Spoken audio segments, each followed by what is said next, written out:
جنات ایک ایسا موضوع ہے جس پر بہت کچھ لکھا گیا، لکھا جا رہا ہے اور لکھا جاتا رہے گا۔ ہر انسان کے اپنے مشاہدات اور تجربات الگ ہیں۔ روح اور جنات دکھائی نہ دینے والی چیزیں ہیں۔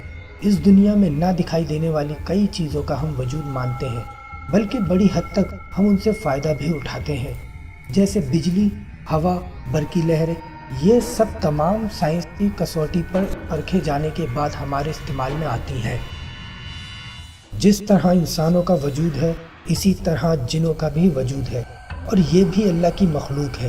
عربی زبان میں جس لفظ میں جیم نون ہو، اس میں پوشیدگی کے معنی ملحوظ ہوتے ہیں، جیسے جنت۔ چونکہ وہ ہم سے پوشیدہ ہے، اس لیے خوبصورت باغوں اور بہتی ہوئی نہروں کی سرزمین جو ہماری ظاہری آنکھوں سے پوشیدہ ہے، اسے جنت کا نام دیا گیا ہے۔ لفظ جن بھی اسی قبیل سے ہے۔ یہ مخلوق چونکہ نظر نہیں آتی، اسی لیے اسے جن کہا جاتا ہے۔ اس مخلوق کا وجود قرآن پاک سے ثابت ہے۔ اللہ تعالیٰ قرآن پاک میں ارشاد فرماتا ہے، سورہ رحمان آیت نمبر 15، اور جن کو پیدا فرمایا آگ کی لو سے، یعنی خالص بے دھوئیں والے شعلے سے۔ پتہ چلا انسان اور جنات الگ الگ مخلوق ہیں۔ جنات سے متعلق عجیب عجیب قصے مختلف کتب میں مرقوم ہیں۔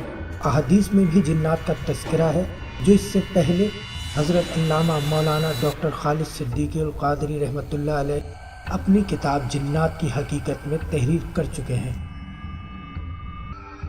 مصنف اپنی کتاب میں لکھتے ہیں، ہم حاصل مطالعہ کچھ ایسے واقعات روزنامہ امت کراچی کے شکریہ کے ساتھ آپ کے ذوق کی خاطر نقل کرتے ہیں۔ 2009 7 مئی جمعرات۔ روزنامہ امت کراچی۔ اب تک میرے علاوہ یہاں کوئی گورکن مستقل طور پر نہیں رہ سکا۔ چند دن، زیادہ سے زیادہ 1 ماہ گزرنے کے بعد پراسرار مخلوق سے خوفزدہ ہو کر کام چھوڑ کر چلے جاتے ہیں۔ یہاں راتوں کو ہنسنے کی آوازیں آتی ہیں۔ فاتحہ خوانی کے لیے قبرستان میں آنے والے لوگ مغرب سے پہلے ہی واپس چلے جاتے ہیں، ورنہ پراسرار مخلوق پیچھا نہیں چھوڑتی۔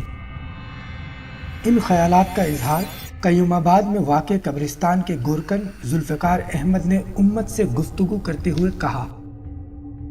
گورکن ذوالفقار احمد نے بتایا کہ یہ قبرستان تقریباً 35 سال پرانا ہے اور میں یہاں گزشتہ 5 سال سے کام کر رہا ہوں۔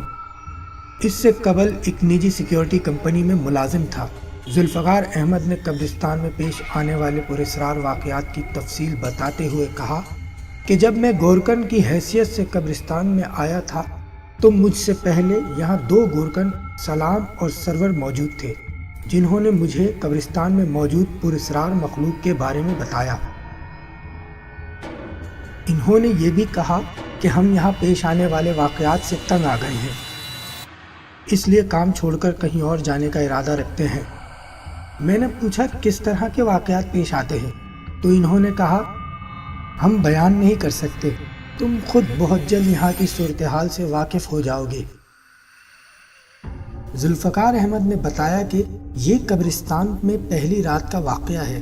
مجھ سمیت سلام اور سرور سو رہے تھے کہ آدھی رات کو سرور نے مجھے جھنجھوڑ کر اٹھا دیا۔ میں نے پوچھا کیا ہوا، خیریت تو ہے؟ سرور بولا، خیریت نہیں ہے، یہ دیکھو اس طرف، چارپائی پر سلام موجود نہیں ہے۔ میں نے کہا اگر سلام یہاں موجود نہیں ہے تو اس میں اتنی پریشانی کی کیا بات ہے؟ ہو سکتا ہے وہ باہر پیشاب کرنے نکلا ہو۔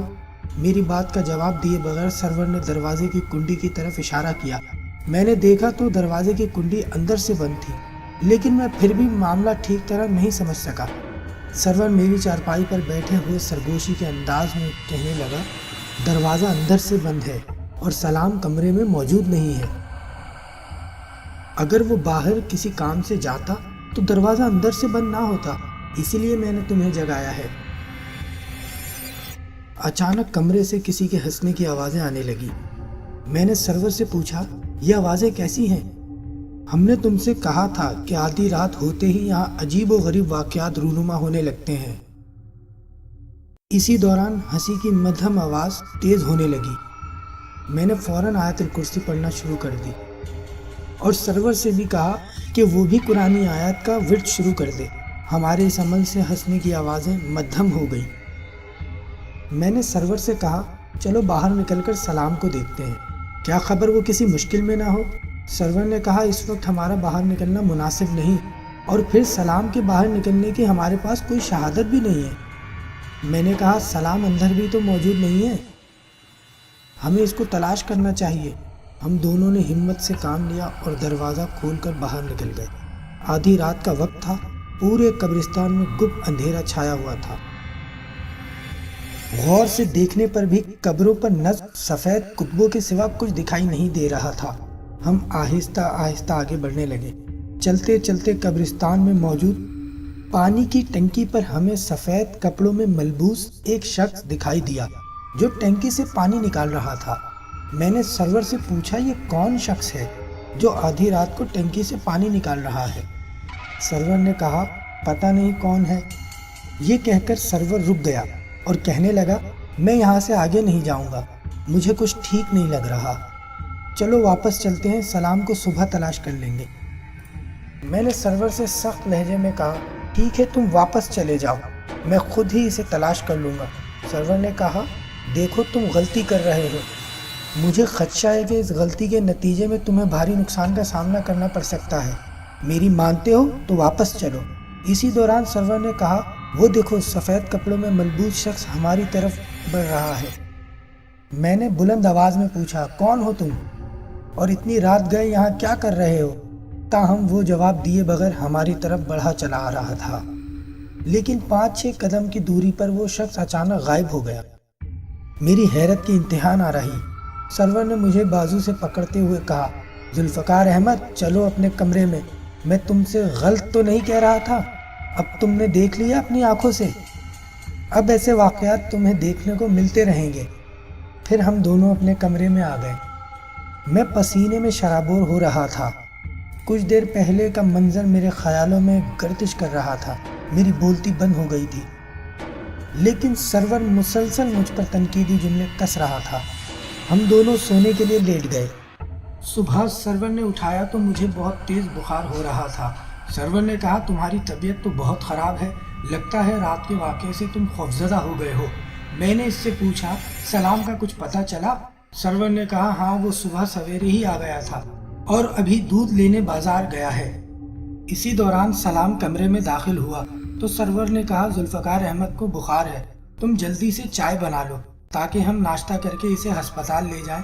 میں نے کہا سرور چائے تم بناؤ، اور سلام کو اپنے پاس بلا کر پوچھا یہ بتاؤ رات کو تم کہاں چلے گئے تھے؟ جنات اور ہم کی آنے والی تمام ویڈیوز کو فالو کیجیے گا، ویڈیو کو لائک اور شیئر کرنا مت بھولیے، اور ابھی تک اگر آپ نے ہمارے چینل کو سبسکرائب نہیں کیا تو اسے سبسکرائب کیجیے اور بیل آئیکن کو کلک کیجیے تاکہ آپ کو ہماری تمام ویڈیوز بلا تاخیر ملتی رہے۔ ساتھ ساتھ کامنٹ کر کے ہمیں بتائیے آپ کو ہماری ویڈیو کیسی لگتی ہیں۔